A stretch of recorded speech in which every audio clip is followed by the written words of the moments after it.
Watery siya guys. So, lagay lang natin sa mukha natin. Ayan. First talaga ito yung nilalagay ko bago ako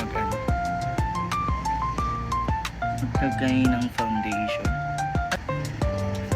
Amin natin direct.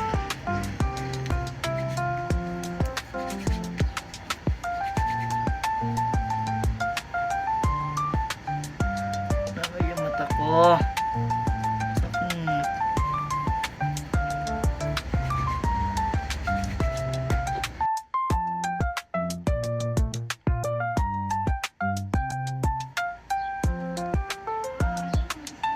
Patuloy lang natin siya guys.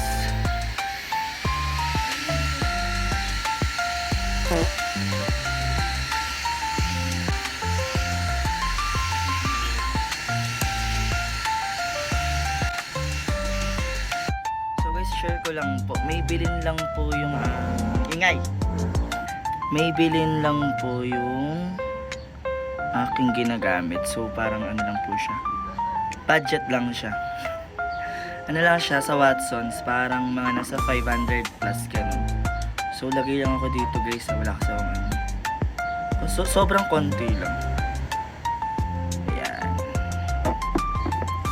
So lagay lang ako ng konting dito. As in konti lang.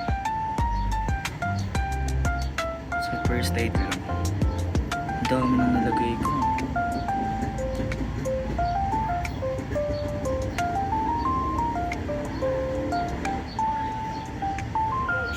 Sobrang slight lang. Simutin mo natin. Tapos si sponge po. Medyo madumi yung sponge. Pilang-pilang. See? Dapat agad. Sabi yung coverage ng Maybelline.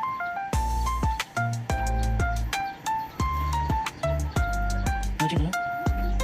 Ang pilang-pilang.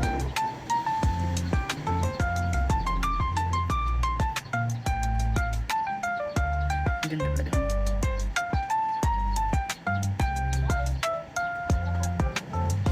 So yun. Ito talaga yung ginagamit ko, MAC. Kasi, pero paubos na kasi siya. Yun na lang siya. Pero, since yung tita ko galing Thailand, binilan niya ako ng ganito.